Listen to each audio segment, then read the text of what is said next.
నడుతుందండి ఇప్పుడు రాజకీయం మాత్రం నాకు తెలిసిన వరకు 10 ఏళ్ల కింద 15 ఏళ్ల కింద వేరుంది రాజకీయం. ఇప్పుడు రాజకీయం ఏముంది ఎంతసేపు ఉండా సినిమా టికెట్ పెంచుకోవడం తప్ప ఇంకా చేసేది ఏం లేదని. ఇప్పుడు అసలు ఊరు వచ్చినా కూడా అమ్మకు దెబ్బ వేసినా ఏం పెట్టినా కాలేజీలు పెట్టినా ఇజ్జాతకి ఒరిగింది ఏముంది? ఇంతమంది రాజకీయ నాయకులు ఆ పార్టీ ఈ పార్టీ అని మనం బుద్ధి లేకుండా జెండాలు మోసి మాట్లాడుకోవడమే కానీ ఎంతమందికి ఉద్యోగాలు వస్తా నేను పోరాడుతానరా? తెలంగాణ రాష్ట్రం కానీ ఏపీ రాష్ట్రంలో కానీ నిరుద్యోగులకు ఉద్యోగాలు ఇస్తానని చెప్పి ఏ నాయకుడు ఇచ్చిండు? ఉండగా సెల్లుల్లో ఇన్స్టాగ్రామ్ లో యూట్యూబ్ లో చూస్తున్న పిల్లలు ఎంతో మంది ఆగమైపోతారు, కొట్టుకుంటారు. చూసినప్పుడు ఒక రకంగా ఉంది, ఇప్పుడు చూస్తేనే వార్ 2 అట్లా నడుతుంది కదా. నేను వచ్చినప్పుడు నీ ప్రతాపం ఏందో చూపిస్తా, నువ్వు వచ్చినప్పుడు నా ప్రతాపం చూపి అన్నట్టు అదే నడుతుంది ఇప్పుడు. అలాగే ఇంకోటి ఏంటంటే ఇప్పుడు టీడీపీ రెడ్ బుక్ రాజ్యాంగం నడుస్తుంది, ఇప్పుడు నెక్స్ట్ మేము వచ్చిన తర్వాత డిజిటల్ రాజ్యాంగం నడుస్తుంది అన్నట్టుగా జగన్మోహన్ రెడ్డి గారు డిజిటల్ ఒకటి పెట్టారు, డిజిటల్ బుక్ అనేసి. దాని మీద మీ అభిప్రాయం ఏంటి? వాళ్ళు పెట్టారుగా, నేను కూడా పెట్టకపోతే నేను మాత్రం తక్కువ తిననా, నేను కూడా పెడతానని చెప్తాండేనా? ఇది కాదు రాజకీయం అంటే. అప్పుడు రాజశేఖర రెడ్డి గారు వాళ్ళు ఎట్ట చేసినరా అట్ట చేస్తే బాగుంటుంది, కానీ ఇప్పుడు చేసి ప్రజలను రెచ్చగొట్టడమే కానీ ఏముండదు ఆడ. అదే నడుతుందండి ఇప్పుడు రాజకీయం మాత్రం నాకు తెలిసిన వరకు 10 ఏళ్ల కింద 15 ఏళ్ల కింద వేరుంది రాజకీయం. ఇప్పుడు రాజకీయం ఏముంది ఎంతసేపు ఉండా నా మీద ఖర్చు నీకు ఎంతవరకు ఉందో నీ మీద ఖర్చు కూడా నేను అంతవరకు తీర్చుకుంటాను అంటున్నా. అది కాదు కదా రాజకీయం. ఎంతసేపు ఉన్న ప్రజలు నాశనం అయిపోతారు దీనివల్ల. ఇప్పుడు రాష్ట్రాన్ని డెవలప్ చేయకుండా వీళ్ళు కక్షలు సాధించేసి ఏం సాధించాం అనుకుంటున్నారు?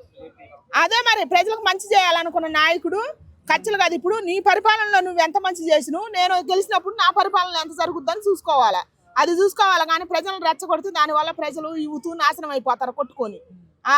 మధ్యలో వాళ్ళు కొట్టుకొని నాశనం అయిపోతారు, వీళ్ళు బాగానే ఉంటారు నాయకులు. అది తెలుసుకోవాలి మందల ప్రజలు, అది తెలుసుకోవాలి. నా పార్టీ గెలవాలి నీ పార్టీ గెలవాలి సంకలు ఎగరేసుకొని పోయి కుటుంబాలను నాశనం చేసుకోవటం కాదు పార్టీల వల్ల. అది తెలుసుకొని ముందల ఎవరు పార్టీ గెలిచినా కూడా వచ్చే ఒరిగేది ఏముండదు, మనకు మంచి జరగాలి కదా ముందల మెయిన్, అది చూసుకోవాలి. పవన్ కళ్యాణ్ గారు అధికారంలో రాకముందు నాకు ఒక్కసారి ఎమ్మెల్యేగా గెలిపించి అసెంబ్లీకి పంపించండి, నేను రాష్ట్రాన్ని డెవలప్ చేస్తాను అది ఇది అనేసి అన్నారు. ఇప్పుడు వచ్చిన తర్వాత ఏం చేస్తున్నారు? చేస్తుండగా ఆయన కూడా సినిమా టికెట్ పెంచుకోవడం తప్ప ఇంకా చేసేది ఏం లేదని. లేదు మంచిగా చేస్తాడులే, అదేంది మంచిగా చేస్తాడు, మంచి చేసిన ఆయన మంచిగా చేయాలనాలి. ఇప్పుడు ఈయన పరిపాలన ఉన్నప్పుడు ఈయన కొంతవరకు అమ్మఒడి పథకం ఇవన్నీ ఈయన పెట్టిండ్రా జగన్ గారు. చంద్రబాబు నాయుడు పరిపాలనలో ఉన్నప్పుడు ఆయన కొంతవరకు చాలా చేసిండు ఆయన అనుభవంతో. ఇప్పుడు మన పవన్ కళ్యాణ్ వచ్చినప్పుడు కూడా ఈయన కూడా మంచిగా చేస్తాడు కదా. టికెట్ రేట్లు పెంచుకోవడం మీలాంటి సభకి వెళ్ళాలి అంటే 250 రూపాయలు ఎక్కువ, మీకు అలాంటిది 1000 రూపాయలు టికెట్ పెడితే ఎవరు వెళ్తారు? ఒక్కరోజే పెంచింది, ఒక్కరోజు పెంచిండు, తర్వాత తక్కువ వచ్చిందిలే, తక్కువే వచ్చింది. 1 వీక్ దాకా అలాగే 1000 రూపాయల టికెట్ ఉంది. ఆయన వచ్చినా కూడా పేద ప్రజలకు పంచి పెడతానులే నాన్న, కనపడుతున్నాయి రోడ్లు వేస్తుండు కనపడుతున్నాయి. ఆయన సొంత డబ్బులతోటే వేసింది, ప్రభుత్వం డబ్బులతో ఏడ వేసింది. ఆయన సినిమాలు కష్టపడి సినిమాలు తీసి వేస్తాడు కదా. వీళ్ళంతా రాజకీయంగానే సంపాదించుకోండి. ఇప్పుడు ఒక పార్టీ అని నాకైతే ఒక పార్టీ మీద ఫీలింగ్ కాదు. మన తెలుగుదేశం ఉన్నా మన ఇప్పుడు కాంగ్రెస్ వైసీపీ ఎవరున్నా కూడా ఈ రాజకీయ పరంగా సెటిల్ అయినరు. వీళ్ళ కాడ కోట్లు ఉన్నాయి. పవన్ కళ్యాణ్ అనే వ్యక్తికి ఆయన కాడ రాజకీయ పరంగా కోట్లు లేవు. ఆయన సినిమా తీసి సంపాదించుకున్న డబ్బులు రైతులకు పంచిపెట్టిండు. అదైతే కానొస్తుంది. ఎంతమంది ఎంత మాయ చేసినా కూడా మంచి అయితే కానొస్తుంది కదా.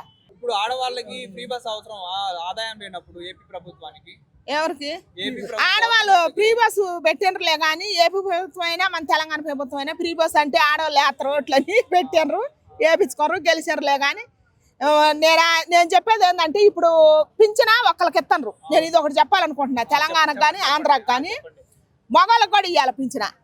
ఇద్దరికి ఆడవాళ్ళకి మగవాళ్ళకి, ఎందుకంటే ఒక్కొక్క ఇంట్లో పేదవాళ్ళు ఉంటారు. ఇప్పుడు ఒక్కరికే వస్తే వెళ్ళట్లేదు, అందుకని ఇద్దరు ముసలోళ్ళు కాబట్టి ఇద్దరికి పింఛన్ ఇవ్వాలి. ఇవన్నీ పెట్టకుండా అనమాట. ఇప్పుడు పనికిరాని పథకాలు కొన్ని తీసేసి మంచి మగవాళ్ళకి ఇప్పుడు ఇద్దరికి ముసలాయనకి ఇద్దరికి ఇచ్చేటట్టు చేస్తే బాగుంటుందని నా కోరిక. ప్రభుత్వం ఆలోచించాలి, ఆ రాష్ట్రం వాళ్ళు కానీ ఈ రాష్ట్రం వాళ్ళు కానీ. పెన్షన్లు ఇవన్నీ ఇవ్వడం వల్లే ప్రైవేట్ కాలేజీలు కానీ చదువు అనేది ప్రైవేటీకరణ చేసేస్తున్నారు. అన్ని గవర్నమెంట్ విశాఖ ఉక్కు నుంచి అన్ని గవర్నమెంట్ మొత్తం ప్రైవేటీకరణ చేస్తున్నారు అని జగన్మోహన్ రెడ్డి గారు అంటున్నారు. దాని గురించి మీరు ఏమంటారు? ఇప్పుడు చదువు గురించి చెప్పాలి. ఆయన చెప్పింది ఏంటంటే ఉన్నాయి మొత్తం అమ్ముకు దొబ్బేస్తున్నారు, అమ్మకు దొబ్బేస్తే ఇప్పుడు మనకంటూ ఏమి ఉండదు కదా అనేసి ఆయన క్వశ్చన్ వేశారు. ఇప్పుడు అసలు ఊరు వచ్చినా కూడా అమ్మకు దొబ్బేసినా ఏం పెట్టినా కాలేజీలు పెట్టినా ఇజ్జాతకి ఒరిగింది ఏముంది? కష్టపడి తల్లిదండ్రులు సంపాదించుకొని వాళ్ళు కడతారు, లక్షలు కట్టుకుంటారు. కానీ ఇప్పుడు చదువుకున్న వాళ్ళు ఎంతో మంది నిరుద్యోగులు ఉండరు. ఎంత కడుపాయ కట్టుకొని తల్లిదండ్రులు కష్టం చేసుకొని చదివించే వాళ్ళు చాలా మంది ఉండరు. ఎంతో చదువుకున్న వాళ్ళు ఉండరు. ఇంతమంది రాజకీయ నాయకులు ఆ పార్టీ ఈ పార్టీ అని మనం బుద్ధి లేకుండా జెండాలు మోసి మాట్లాడుకోవడమే కానీ ఎంతమందికి ఉద్యోగాలు వస్తా నేను పోరాడుతానరా? ఎవరన్నా పోరాడుతానరా? మొన్న ఈ మధ్య చూస్తున్నా ఏ కూటమైనా సరే ఉన్న ప్రభుత్వమైనా ఊడిని ప్రభుత్వమైనా విద్యార్థులకు అసలు ఎంతవరకు న్యాయమే జరగలేదు. అది కోరుకోవాలి. మనం కష్టపడి చదువుకుంటారు, తల్లిదండ్రులు కడుపాయలు కట్టుకొని ఫీజులు లక్షల ఫీజులు అయితే పెంచుకుంటారు. ఎవరు ఇష్టం వచ్చినట్టు వాళ్ళు ఫీజులు పెంచుకుంటారు. ఒక నెల కట్టపోయినా కూడా అంట ఫైన్లు అంట. దాని గురించి ఎవరన్నా మాట్లాడుతున్నారా? ఎవరు మాట్లాడరు కదా. ఇప్పుడు ఉండి లేక ఒక నెల లేట్ అయిద్దండి, లేట్ అయితే తీసుకోవాలి కదా, తీసుకోరంట ఫైన్లు అంట. మళ్ళీ ఫైన్లు కూడా వేసి కట్టించుకుంటారంట. వాళ్ళని ఎత్తురు తాగుతున్నారు. దాని గురించి ఎవరు మాట్లాడరు. ఈ రాష్ట్రంలో తెలంగాణ రాష్ట్రం కానీ ఏపీ రాష్ట్రంలో కానీ నిరుద్యోగులకు ఉద్యోగాలు ఇస్తారని చెప్పి ఏ నాయకుడు ఇచ్చిండు?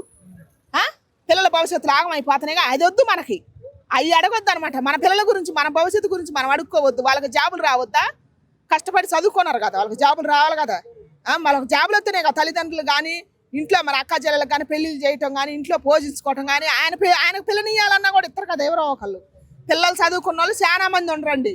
జాబులు ఇవ్వాలా? నీ ప్రభుత్వం వచ్చింది నా ప్రభుత్వం వచ్చింది నిందించుకొని మీ అమ్మడ తిప్పుకొని మీ జెండాలు మోపించుకోవటం కాదు. చదువుకున్న పిల్లలకి జాబులు ఇవ్వాలి. నిజమైన నాయకులు నిజమైన పార్టీ అంటే అదే. దీనికోసం అలాగే ఇప్పుడు గ్రామ పంచాయతీ ఎలక్షన్లు రాబోతున్నాయి తెలంగాణలో. యువత నిలబడే అవకాశాలు ఏమైనా ఉన్నాయి అంటారా? యువత ముందుకు వచ్చి రాజకీయాల్లోకి ఇంకా యువతను రాజకీయాల్లో పెడితే కానీ వాళ్ళు సర్వనాశనం అయిపోరు అనమాట. ఇప్పుడు జాబులు ఇచ్చి అలగబెట్టారు. ఇంకా మళ్ళీ ఇంకా రాజకీయాల్లో నిలబెట్టి నిలబడితే రాజకీయం మారొచ్చు కదా.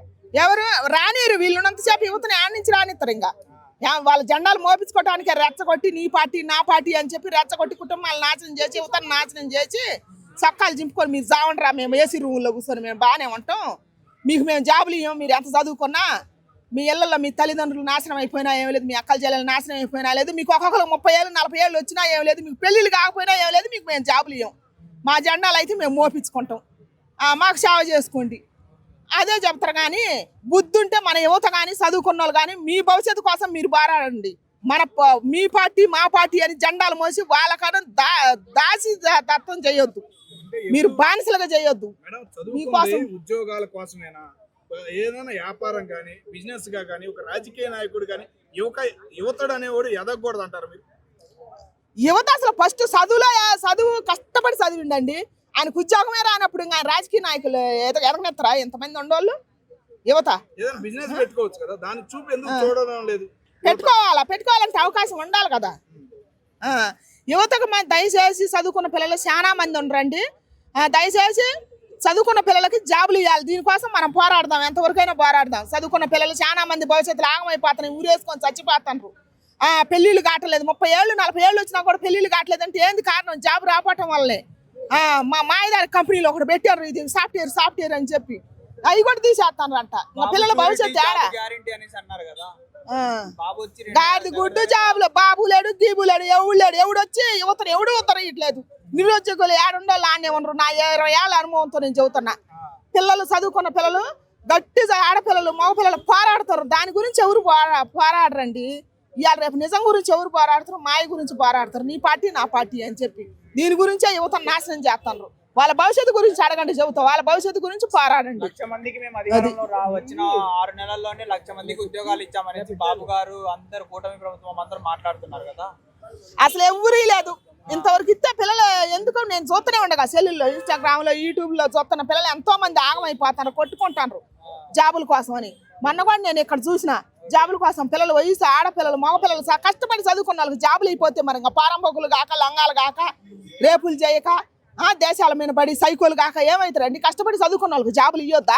రాజకీయ నాయకులు అయిన వాళ్ళు ఇవ్వాలా చదువుకున్న వాళ్ళకి? ఏదొస్తే ఏం ఉపయోగం ఉంది? ఆడేసిన గొంగళ ఆడే ఉంది. పిల్లలకు భవిష్యత్తు వాళ్ళకి కష్టపడి చదువుకున్న వాళ్ళకి జాబులు ఇవ్వాలా? ఎంతో మంది ఉన్నారు చదువుకున్న పిల్లలు. దాని గురించి మనం పోరాడాలి. ఎంతసేపు ఉంటే ఈయన గెలవాలి ఆయన గెలవాలి, ఆయన చెత్తను నేనేం చెత్తను తోటకూర ఇవన్నీ మనకెందుకు? చదువుకున్న మన పిల్లలకు గట్టి చదువుకున్న పిల్లలు ఉండరు కడపాయ కట్టుకుని. వాళ్ళ గురించి అడగరాదండి, వాళ్ళ గురించి పోరాడండి. 2 రాష్ట్రాల ప్రజలు కూడా మన పిల్లలు ఎంతో మంది ఉన్నారు చదువుకున్న వాళ్ళు, వాళ్ళకి జాబులు రావాలని. ఏ పార్టీ వస్తే ఏం ఒరిగేది ఏముంది? మన పిల్లలకి జాబులు రానప్పుడు చెప్పు. అది మరి ఓకే మేడం. అట్లాగే ఇప్పుడు మీ నియోజకవర్గంలో